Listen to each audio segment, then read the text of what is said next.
mania, fixação infantil, emoções inenarráveis e momentos inesquecíveis são algumas das explicações para a paixão pelo futebol. Assunto de hoje em Cidade de Leitores.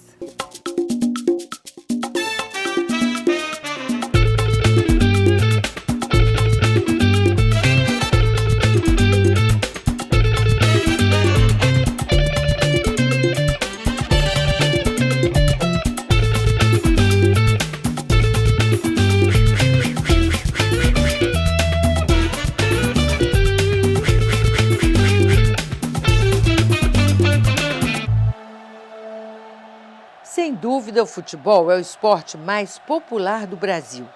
Mesmo não sendo unanimidade, o extraordinário interesse com que legiões de torcedores acompanham 22 jogadores correndo atrás da bola desperta muita atenção, provoca discussões e até motiva teses e estudos sociológicos.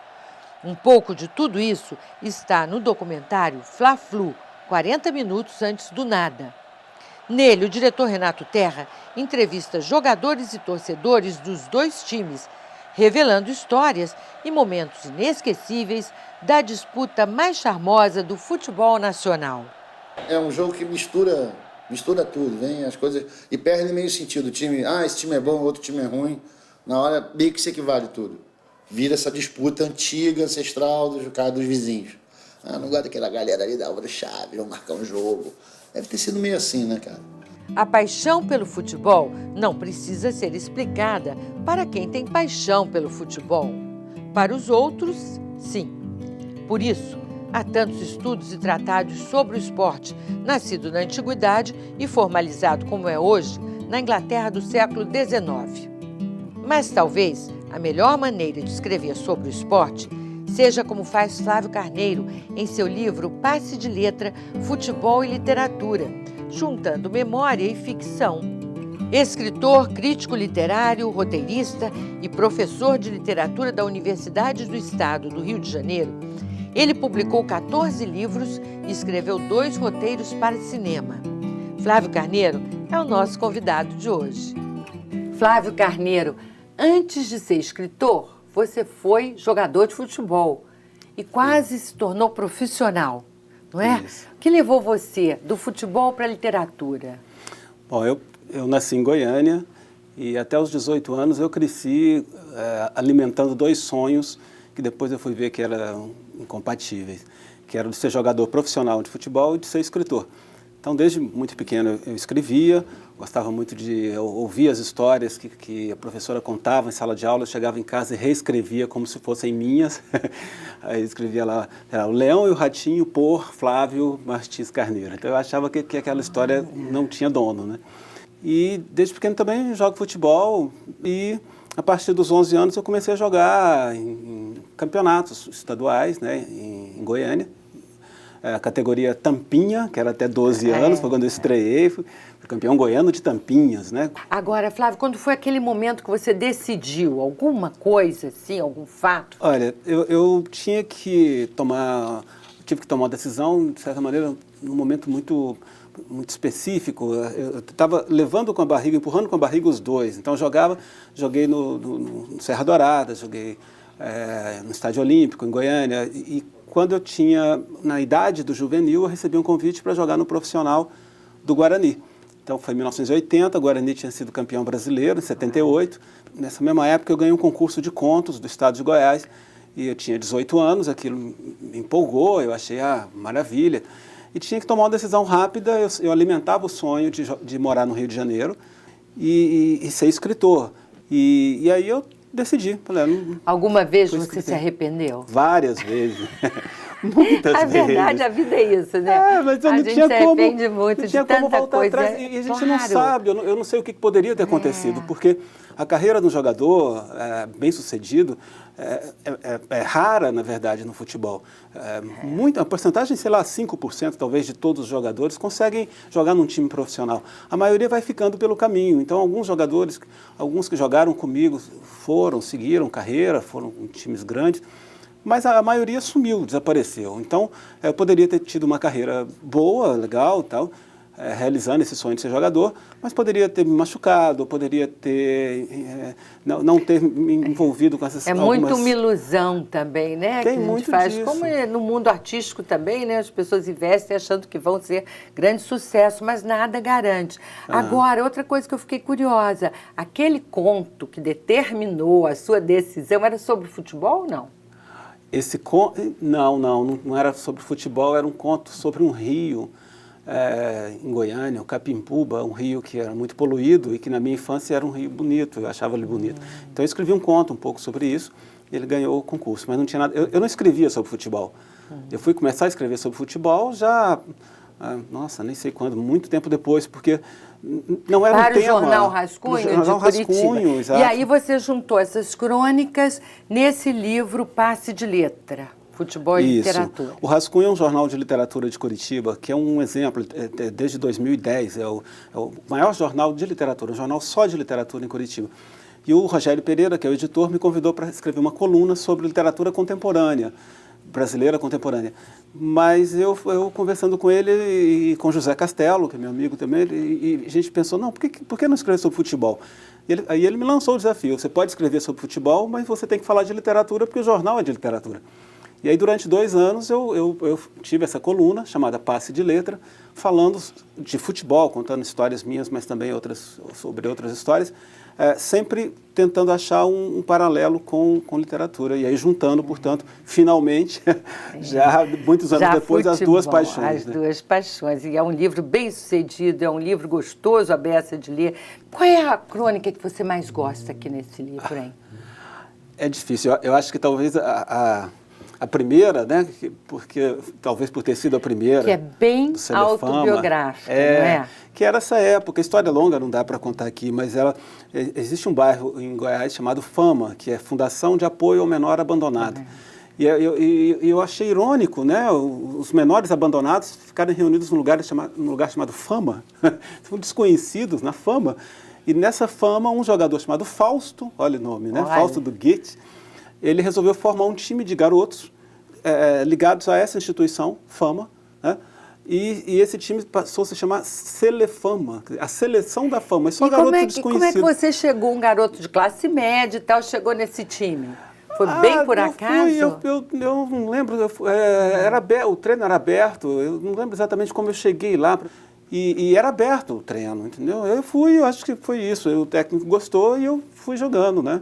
Então essa crônica é a primeira crônica do livro, que é o Selefama, né? Conta a história desse nosso time. Tem aqui uma crônica, já mais para o fim, que você fala de escritores e das manias desses escritores como torcedores, né, de seus times. E você lembra de alguma mania assim que te chamou mais atenção de algum desses escritores? Não, sempre tem algum, né? O Milton Ratum, que é Flamengo, diz que só pode assistir tomando uma cachaçinha tal, que ele não sei de onde. Do Zé Castelo, eu achei ótimo que ele tira o áudio, né? Tira o som da televisão para tirar um pouco da importância do jogo. Exato, ele não fala ficar tão isso. Nervoso. Por que você precisa que um narrador na televisão fique te dizendo que o jogador tal que você conhece está com a bola no pé, que vai fazer uma coisa que você está vendo? Agora, quando você tira alguma parte disso, acho que você dá uma baixada e pode prestar mais atenção no jogo, ficar mais calmo. Flávio, qual é a sua mania, a maior mania como torcedor? Não, eu tenho algumas, porque Botafogo, né, não tem jeito. A atual, eu coloco sempre uma foto da minha filha com a camisa do Botafogo, desde que ela nasceu, a Maria, tem 3 anos.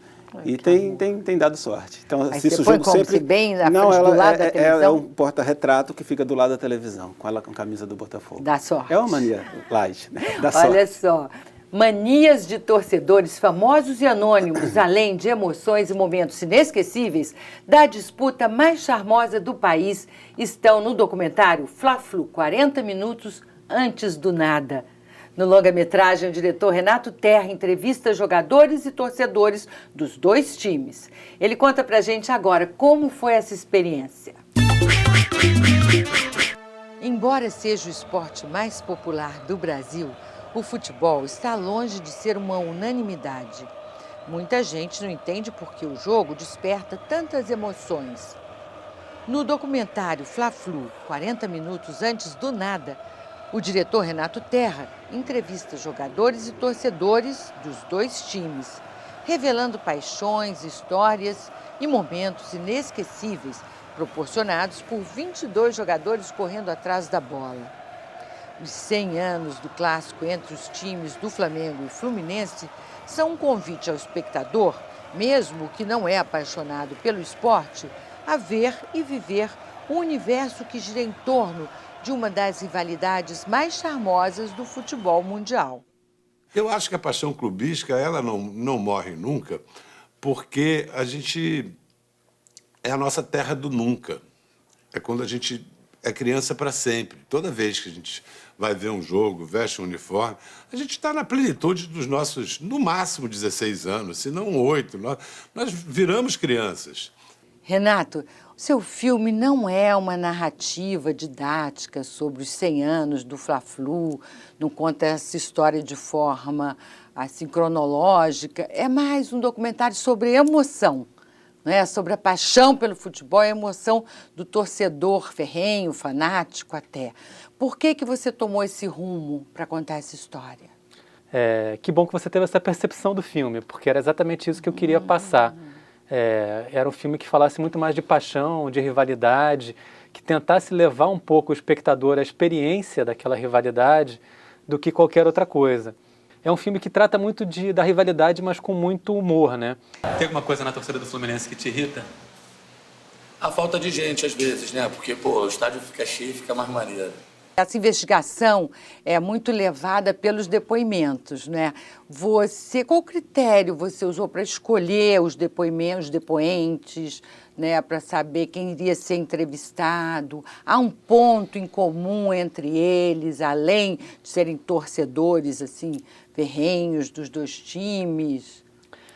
A gente teve 2 critérios para selecionar os entrevistados.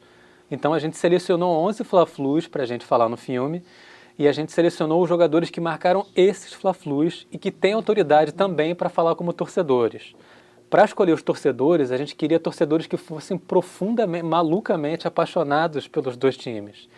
A gente fez uma pesquisa de 4 meses, uma produtora nossa, Carolina Benevides, ela ficou na Central do Brasil, na Cinelândia, em vários lugares onde passa a gente do Rio de Janeiro inteiro, segurando uma placa grande assim, dizendo: torcedor, algum Fla-Flu marcou sua vida? Senta aqui e conta a sua história. E o meu pai me deu aquele compacto, eu tinha aquela vitrolinha, e eu ficava ouvindo aquilo.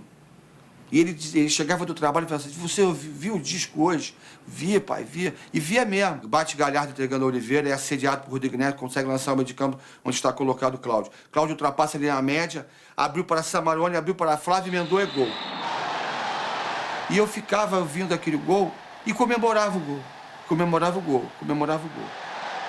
Olha só, Renato, agora você não quis assim, nenhum comentarista de futebol, nenhum especialista no filme. A gente fugiu disso.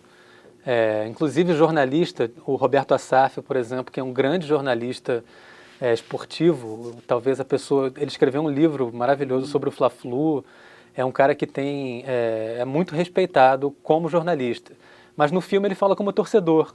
Ele fala que o pai dele o pai dele que era tricolor, levou ele para ver o Fla-Flu de 63, Maracanã lotado, mas quando o Flamengo foi campeão.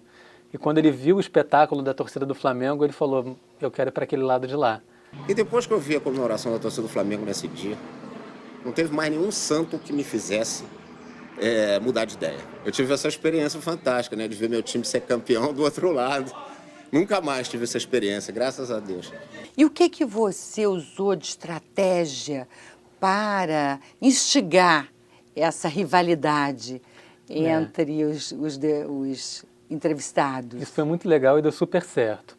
Eu sou tricolor e não quis... Quando eu escolhi fazer um filme sobre paixão, eu falei: eu tenho que colocar minha paixão no filme. Eu não vou poder... Não vou Ficar saber... isento é difícil, né? Eu não vou saber fazer um filme sobre paixão, sobre Fla-Flu e não me colocar como torcedor do Fluminense no filme. Para fazer isso de uma maneira equilibrada, eu convidei o Luiz Antônio Riffe, que é um grande jornalista aqui do Rio de Janeiro e é rubro-negro, para conduzir as entrevistas com os rubro-negros. Então era bem parecido com o que a gente está fazendo aqui agora. Quando a gente ia entrevistar um torcedor do Fluminense, Eu sentava na frente dele, eu com a camisa do Fluminense, e ele também com a camisa do Fluminense, e a gente pegava todos os objetos de Fluminense que ele tinha em casa e botava em volta dele, no plano dele ali no filme. Isso dimensionava um pouco o tamanho da paixão que essa pessoa tinha.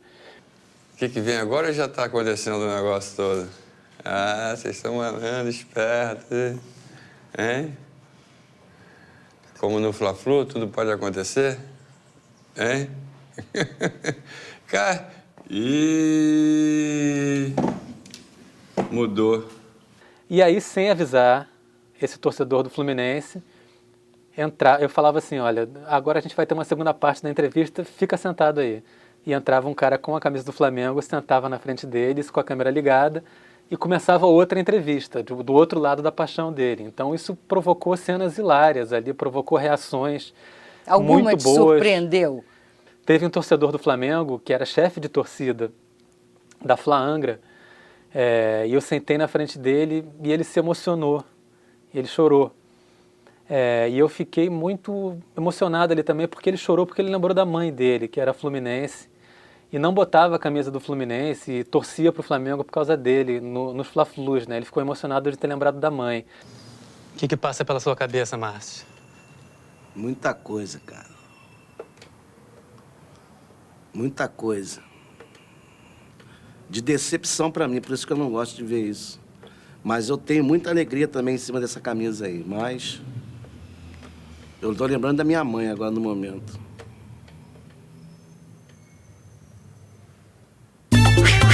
No próximo bloco... O gênero literário que deu conta do futebol de uma forma tão eficiente que não permitiu a entrada de outros foi a crônica. E ainda... Quase a equipe inteira era Flamengo, só tinha eu de tricolor. Eu quis me cercar de flamenguista.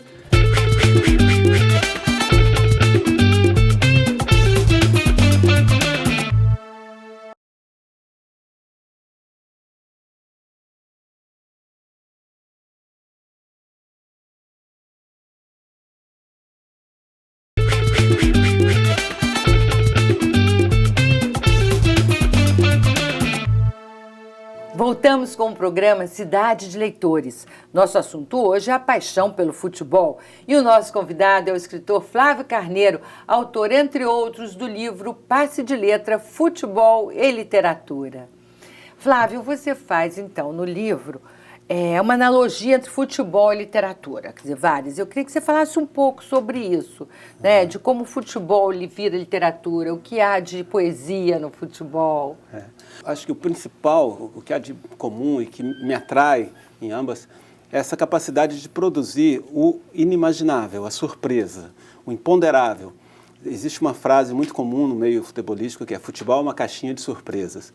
Eu acho que isso define muito bem a literatura. Então, o futebol, ele tem isso, ele tem regras, como a literatura tem regras, da língua, da própria construção de um poema, de um conto, mas essas regras parece que, tanto no futebol quanto na literatura, existem só para tornar possível a chegada do surpreendente, do imponderável. Isso é que é apaixonante. E por que, sendo paixão nacional, como dizem que é o futebol, não há, assim, um grande romance, ou pelo menos não há alguns grandes romances brasileiros sobre o tema?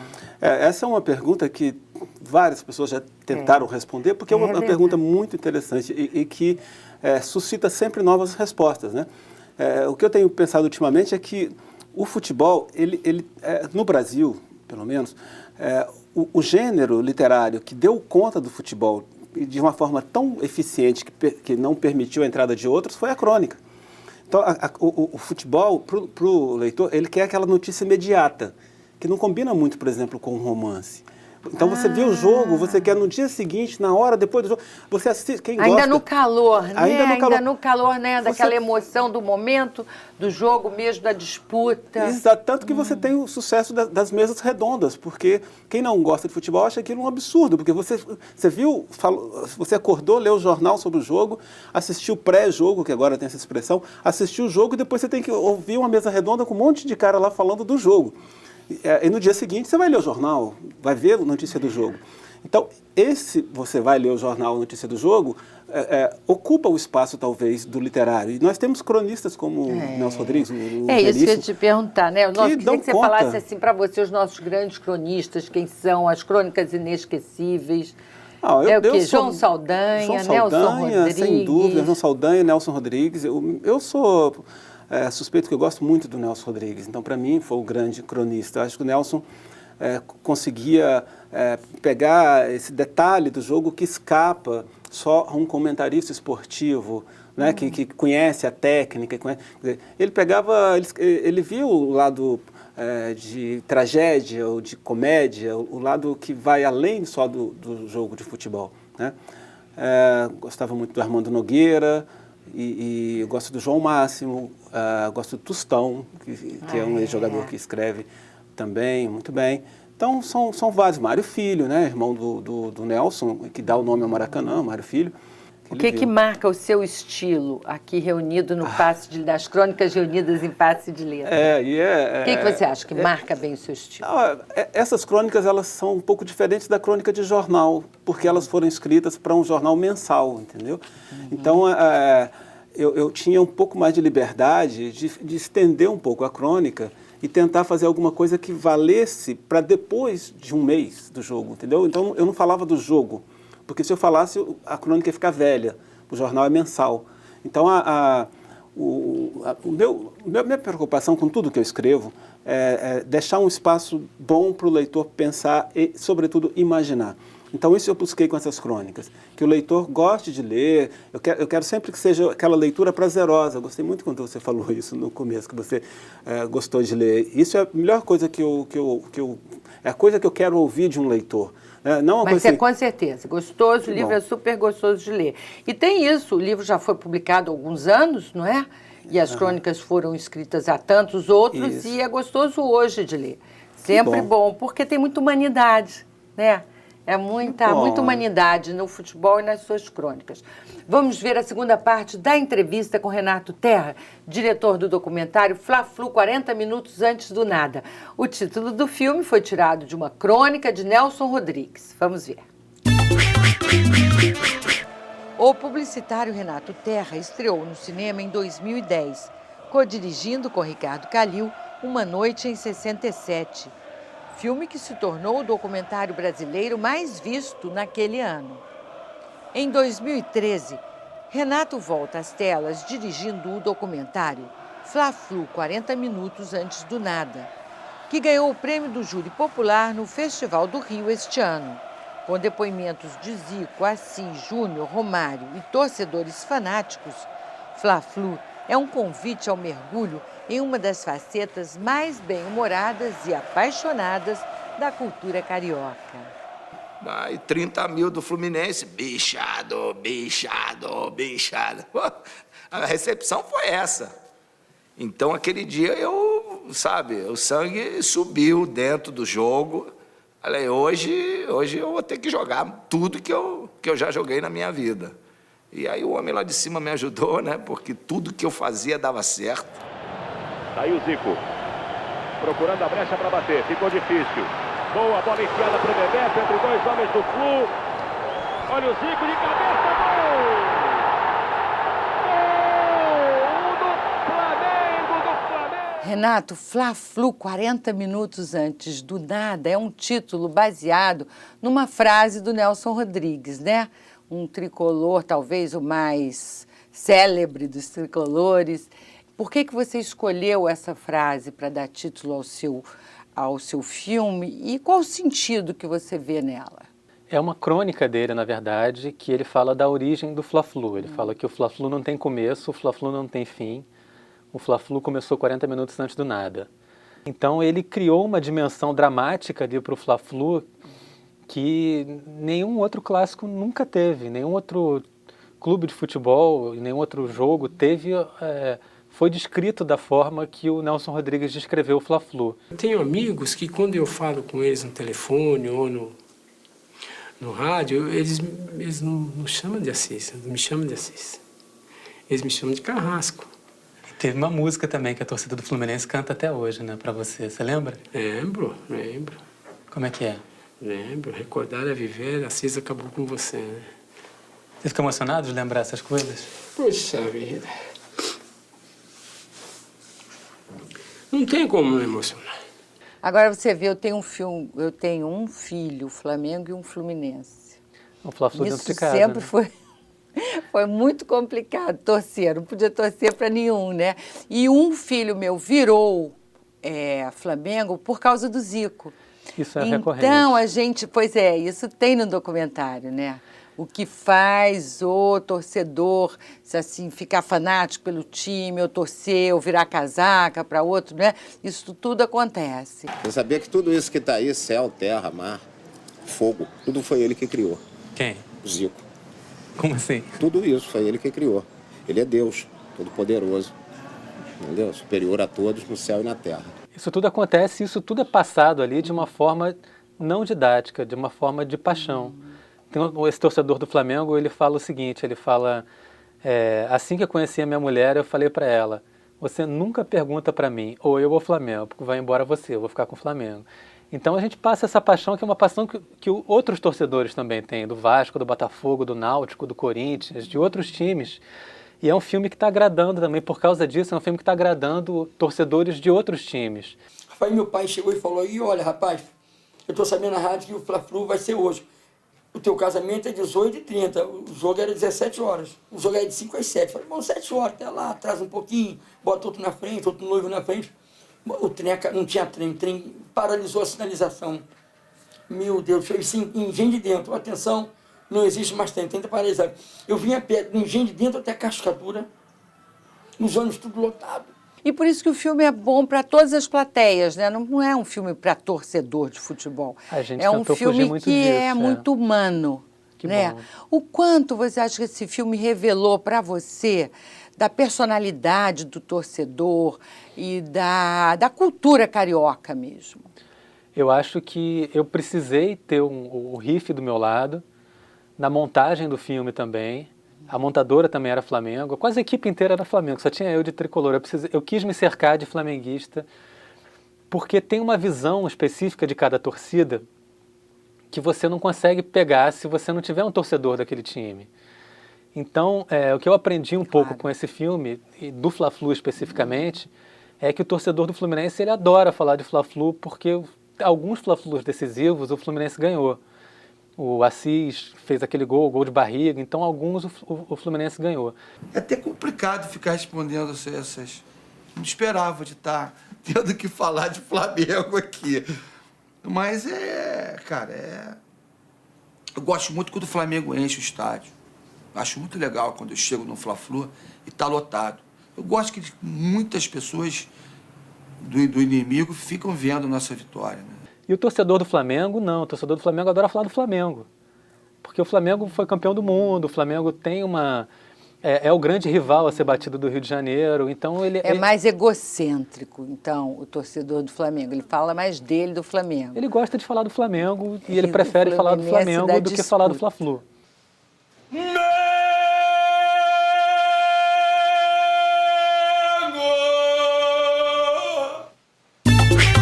No próximo bloco... Hoje você tem essa literatura chamada de entretenimento estudada na universidade como uma literatura de qualidade.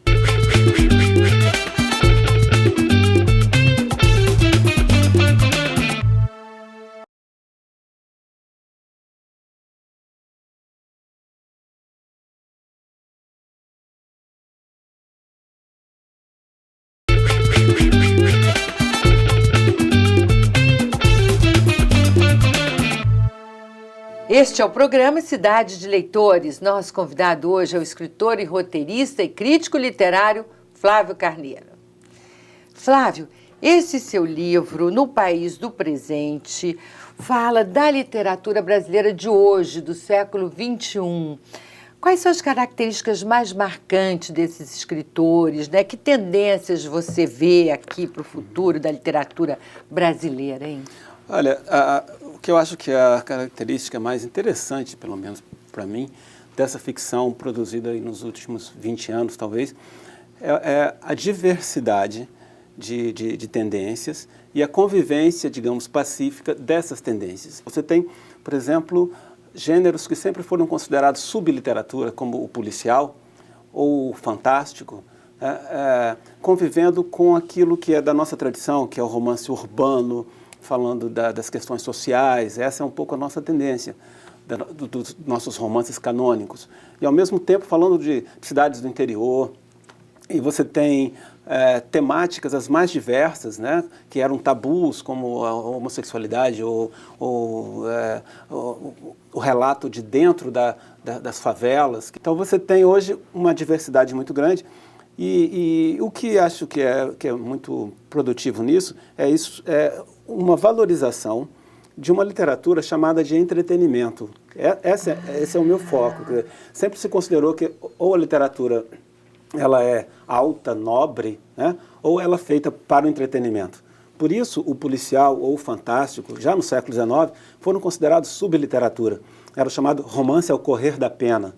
E hoje não, você tem autores como Rubem Fonseca, você tem vários autores que, no caso do policial, no caso do policial especificamente, né, que já são autores canônicos, né, e o Sérgio Santana, sem dúvida, também, né, o Sérgio Santana tem uma novela, a Senhorita Simpson, que é considerada assim, uma novela meio leve e que é altamente sofisticada, né? Então você tem vários exemplos disso. Hoje você tem essa literatura chamada de entretenimento estudada na universidade como uma literatura de qualidade. Você inclusive investiu aqui, né, numa trilogia que tem romance policial, que tem fantástico, um texto fantástico, né, e ficção científica. É uma trilogia que tem como cenário o Rio de Janeiro. Primeiro eu queria saber por que esse Rio de Janeiro que você até quis morou, mas você nem mora mais no Rio de Janeiro, né? Por que você escolheu o Rio de Janeiro? Eu moro em Teresópolis, mas estou sempre no Rio, né? Sempre muito próximo. Ficcionalmente, o Rio de Janeiro é muito rico, porque ele tem séculos de história, né, que estão gravadas em várias coisas que você vê no cotidiano. Então, passear pelo Rio de Janeiro é passear pela ficção brasileira. Nossa ficção do século XIX, o cenário de Machado de Assis, Luiz de Azevedo, ela é toda em cima do Alencar, né, José de Alencar, dessa cidade, entendeu? Em outra configuração, mas dessa cidade. E eu achei que era interessante, também porque era um assunto que eu conhecia bem, né? Que eu sempre fiquei muito atento. E eu tenho um olhar do Rio de Janeiro que é diferente de quem nasceu aqui. Mesmo eu tendo vindo para cá com 18 anos, muito tempo atrás, é um olhar um pouco estrangeiro, né? Sempre é um olhar. Então eu falei, eu vou investir um pouco nesse olhar, escolhi o Rio como cenário, e coloquei para mim mesmo uma proposta que também tem a ver com a minha atividade como crítico. Eu nunca separei as duas coisas. Então, se eu estou te falando que eu gosto dessa coisa do entretenimento, no que eu tenho lido, já bem antes de chegar a essa conclusão, eu já tinha um projeto de fazer 3 romances que fossem, na minha ótica, romances muito bem trabalhados por mim, como alguma coisa mais sofisticada, mas que trabalhasse também com a ideia de entretenimento. Então eu escolhi 3 gêneros que me agradam muito como leitor e que são gêneros considerados de entretenimento, gêneros considerados subliteratura. E aí você começa com um campeonato que é um romance policial. Exato, campeonato, um romance policial, centrado na figura de um jovem leitor, detetive. A Confissão. Aí vem a Confissão, qual é o gênero? É um fantástico. O fantástico. É uma história um pouco vampiresca. É um homem que sequestra uma mulher, leva para uma casa num lugar deserto. Ela está ainda sedada, né, quando acorda, amarrada numa poltrona, e ele diz para ela, muito educadamente, um homem muito fino, muito gentil, não está mascarado, não tem cara de bandido, e diz para ela, eu a sequestrei porque eu preciso contar para a senhora uma história. E ele vai contar para ela a história que ele precisa contar. Então, olha só, e aí vem a ilha, que é ficção científica, no Rio de Janeiro. É um Rio de Janeiro no futuro, depois de uma grande catástrofe mundial, os continentes vão para debaixo d'água, e o Rio de Janeiro é uma pequena ilha. Você também faz literatura infanto-juvenil, não é? Qual é o grande barato de escrever para essa faixa etária, hein? De crianças e jovens, é engraçado, adolescentes? Eu não faço muita distinção na hora de escrever, a não ser, claro, você tem que escolher certas palavras e um vocabulário e tal, mas a mesma coisa que eu vejo, que eu exijo de mim em relação ao adulto, eu exijo também em relação à criança. Fazer uma coisa que seja caprichada, não fazer de qualquer jeito, evitar qualquer didatismo excessivo, aquela coisa de querer ensinar para a criança alguma coisa. A literatura, acho que não é para isso. Então, a minha ideia com meus livros para crianças e jovens é sempre deixar ele viajar. Então, essas ideias que você falou do vampiro, ou do futuro, ou do policial, em todos eles existe sempre essa ideia de trabalhar com a imaginação. E com a criança não poderia ser diferente, né? Agora, o grande barato mesmo é quando você encontra o leitor real. E eles são muito, principalmente crianças, né? Jovens também, mas principalmente crianças, são muito autênticas. Então, falam aquilo que vem na cabeça e às vezes fazem perguntas que não tem nada a ver com o livro. Perguntas da sua vida. E aí isso é tudo um grande barato, porque você escreve para eles, né? Para esse público que você não vê, né? E aí quando a gente tem esses encontros, hoje muito mais... acontecem muito mais esses encontros literários do que algumas décadas. E eu sempre que eu posso, eu participo, porque eu acho muito bacana esse retorno, né? Flávio Carneiro, eu não sei como você seria como jogador de futebol, se você teria tanta satisfação que você tem como escritor. Porque aí eu percebo que você se diverte, você faz com muita alegria esse seu trabalho, não é mesmo? Parabéns para você, obrigada por você ter vindo ao nosso programa. Leila. E o programa Cidade de Leitores termina aqui. Um grande abraço para você também e até a próxima.